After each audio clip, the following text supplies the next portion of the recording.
AIMIM प्रमुख ओवैसी अक्सर ही भड़काऊ और तीखी बयानबाजी करते हैं, लेकिन उनके विधायक भी इस मामले में कम नहीं है। जी हां, मुस्लिम और हिंदू करते नजर आए हैं। एआईएमआईएम के विधायक और भरी सभा में दीवार पर सर मारने की बात कह रहे हैं। भला अब ऐसा करने की उनको जरूरत क्यों पड़ी है, आगे आपको बताएंगे। देश में आलम यह है कि एआईएमआईएम के प्रमुख ओवैसी या फिर उनके विधायक साहब जब बोलते हैं, जब भी कोई बातें बोलते हैं तो वो बयान चर्चा का विषय बन जाती है। हाँ, क्योंकि वो बातें बोलते ही सबसे जुदा है। वीडियो में दिख रहा ये शख्स एआईएमआईएम एमपी इम्तियाज जलील है, जो मुस्लिमों के हित की बातें करते हैं। वो बता रहे हैं कि कैसे मुस्लिमों को आरक्षण की जरूरत है। मुस्लिमों के हितैषी बन रहे एआईएमआईएम इम्तियाज जलील मुस्लिमों की आरक्षण की बातें करते हैं।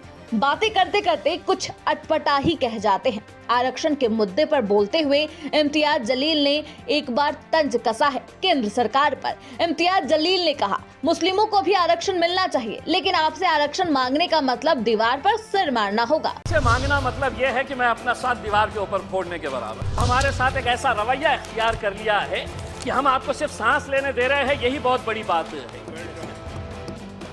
इसीलिए मैं आपसे रिजर्वेशन कैसे मांग सकता हूं? आपको ये मानकर चलना पड़ेगा कि मुसलमान भी इस देश का एक बहुत बड़ा हिस्सा है, उसके साथ भी इंसाफ होना चाहिए। जरांगे पाटिल का हम सम्मान करते हैं।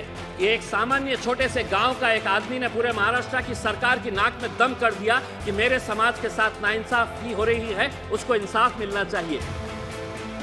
मुसलमानों के बारे में भी सांसद कहते हैं कि मुसलमानों को भी रिजर्वेशन देना चाहिए, लेकिन मैं आपको ईमानदारी के साथ कहता हूं, मुझे आपसे मांगना मतलब यह है कि मैं अपना साथ दीवार के ऊपर फोड़ने के बराबर है।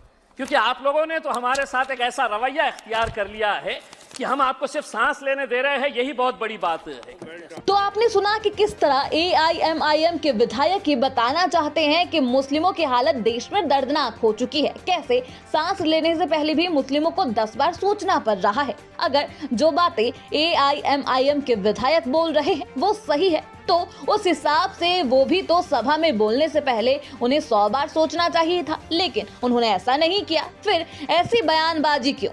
जनता भी जानती है कि मुस्लिमों को आरक्षण मिला है या फिर नहीं। अगर कंपेयर करें अन्य देशों से जहां मुस्लिम बहुसंख्यक है, वहां की क्या हालत है, इस बात से सभी वाकिफ है। बहरहाल यही राजनीति है और इस राजनीति से सभी वाकिफ है और भली भांति जनता सभी को अच्छे से पहचानती है। Bureau report, TV7 Bharat.